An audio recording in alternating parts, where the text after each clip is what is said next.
In the sweltering heat of a regular weekday morning in Esto, Florida, Amanda Lewis returned home exhausted from her night shift as a nursing assistant. The scorching sun beat down mercilessly as she sought solace on the couch, while her two young children, Adrianna and AJ, were engrossed in the captivating world of morning cartoons. Alan Michael, her 14-year-old stepson, remained lost in the embrace of sleep. The hours ticked by and the Florida heat intensified. Amanda, succumbing to the exhaustion of her night shift, drifted into slumber on the couch. It wasn't until the midday sun bathed the living room in its harsh light that she stirred, greeted by the excitement of her children, eager to venture outside before embarking on a trip for school supplies.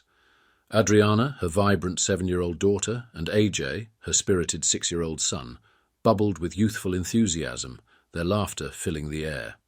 Alan Michael, still in the depths of sleep, remained unaware of the unfolding events. As Amanda glanced out the window, her heart skipped a beat. AJ was perched precariously on a tree branch, his adventurous spirit shining through. But where was Adrianna? Amanda's maternal instinct flickered, a faint sense of unease creeping into her consciousness. Yet she brushed it aside, chalking it up to the whims of childhood exploration. Minutes turned into hours, and the clock inexorably marched forward. Amanda, emerging from a quick shower, peered through the window once more.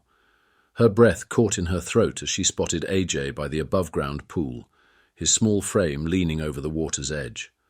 Panic surged through her veins as she realized Adrianna's absence. In that moment, time seemed to stand still as a primal instinct, fierce and unyielding, seized control. With a strangled cry, Amanda bolted outside, her heart pounding in her chest. There, amidst the oppressive heat, she was met with a sight that would haunt her dreams for years to come.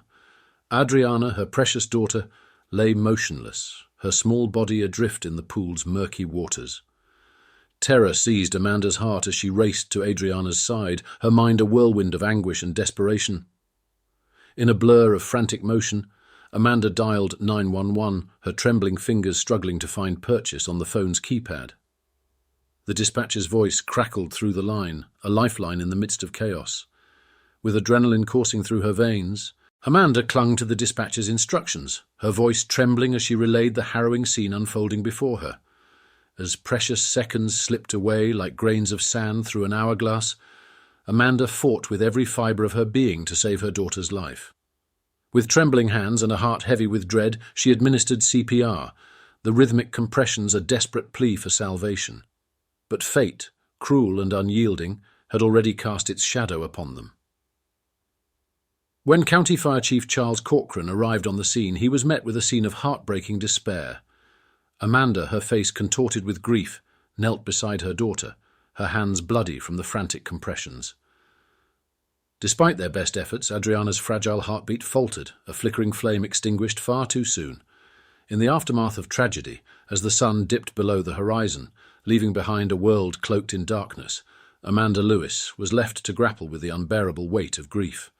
The loss of Adrianna, her vibrant spirit snuffed out in the blink of an eye, would leave an indelible mark on her soul, a wound that would never fully heal.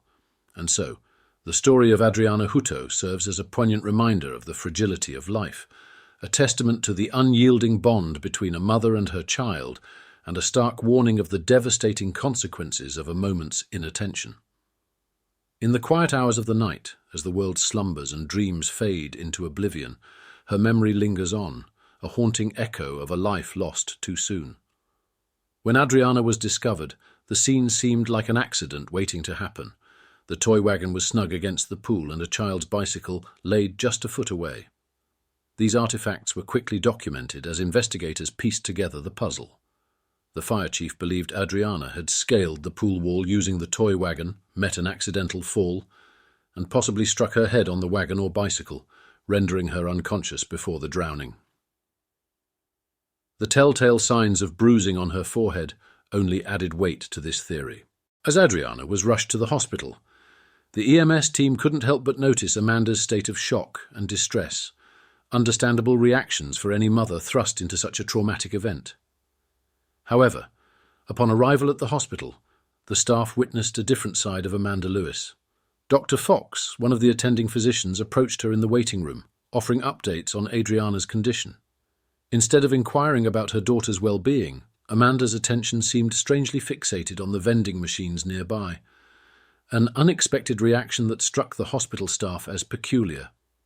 An hour passed, laden with anxious anticipation, until Dr. Fox returned with the devastating news of Adrianna's passing. Yet Amanda's response remained eerily devoid of emotion.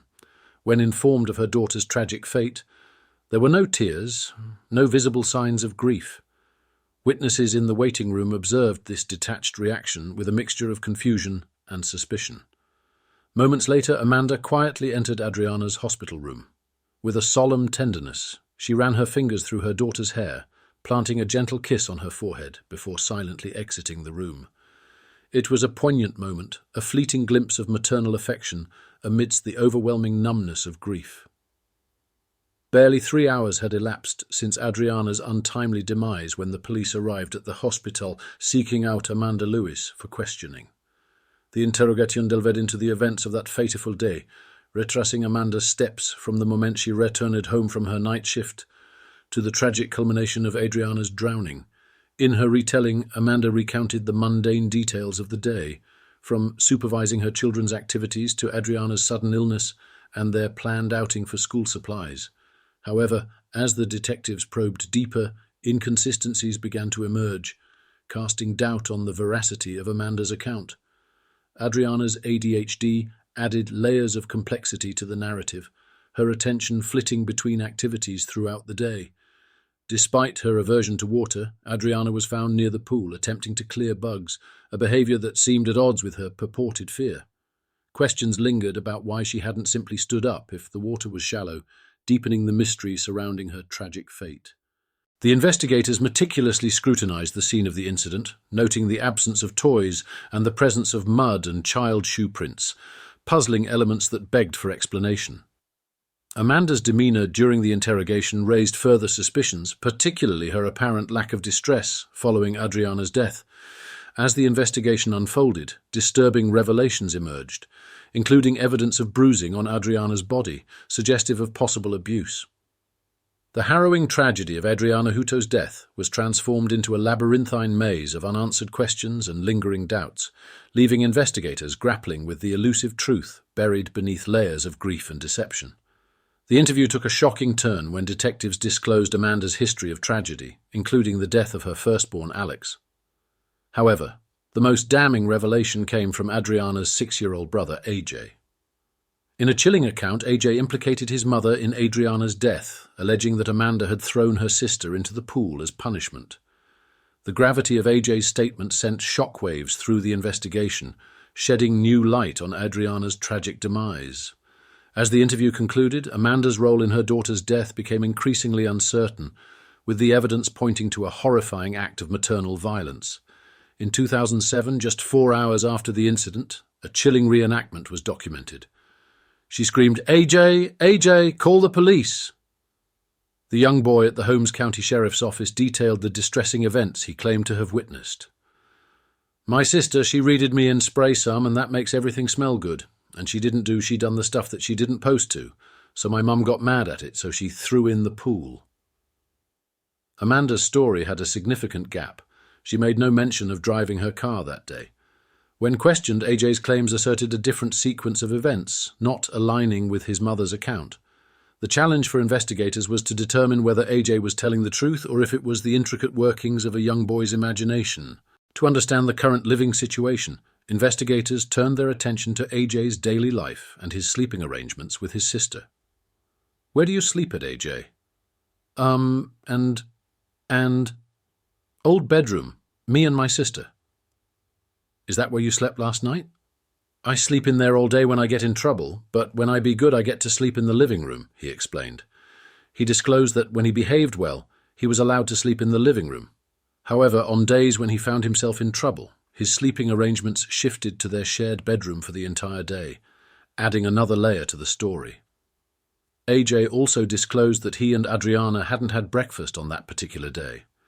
AJ further revealed a troubling detail. Adrianna was grounded on the day she died. Where was Adrianna's bedroom? And when she got unrounded, she was in the living. AJ continued to provide a vivid snapshot of the day's events, aligning with some aspects of his mother's account. He said once Adrianna was off punishment, they were watching cartoons in the living room.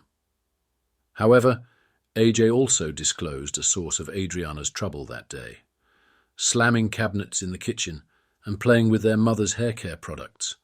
When questioned about why his sister was in trouble, AJ revealed that Adrianna had been punished for spraying something she wasn't supposed to. AJ delved further into the unsettling details, narrating how Adrianna had sprayed Windex all over the TV, leading to her getting in trouble. He then provided a chilling account of the alleged incident, describing how his mother, in his words, dunked Adrianna in the pool. AJ painted a haunting picture, stating that his mother held her hand over Adrianna's face to smother any screams.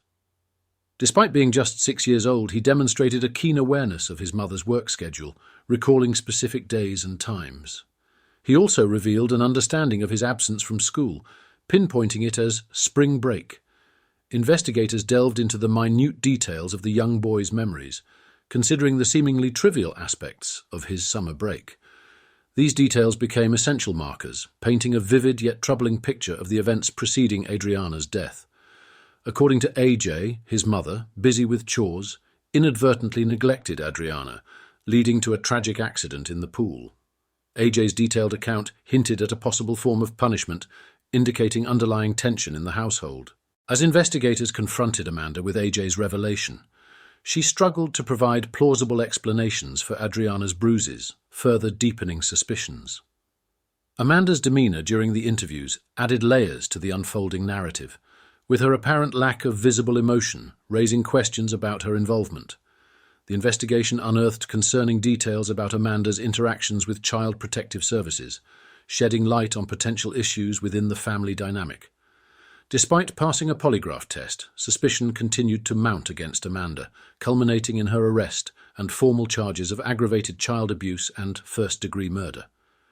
The subsequent trial presented contrasting narratives, with the prosecution painting Amanda as a frustrated mother pushed to extreme measures, while the defense argued for accidental drowning. The courtroom atmosphere shifted dramatically during AJ's testimony, highlighting the emotional toll on the young witness. The prosecution's efforts to establish AJ as a reliable eyewitness faced challenges due to his age and susceptibility to suggestive questioning.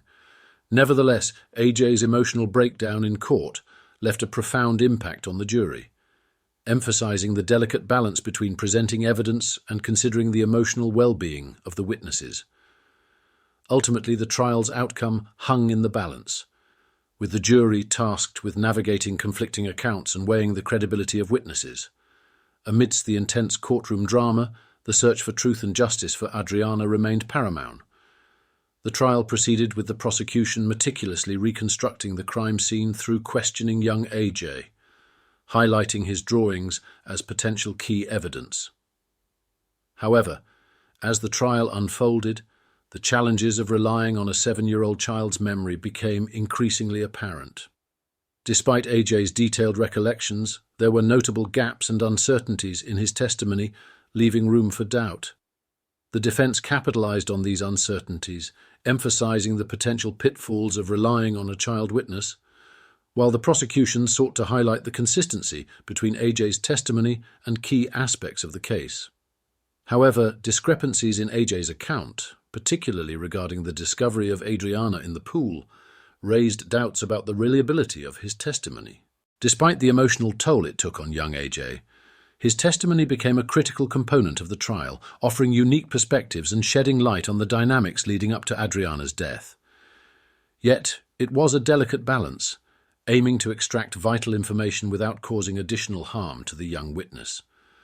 The trial took a dramatic turn when Amanda Lewis took the stand, facing cross-examination that brought forward disturbing allegations from her co-workers about her sentiments towards Adrianna.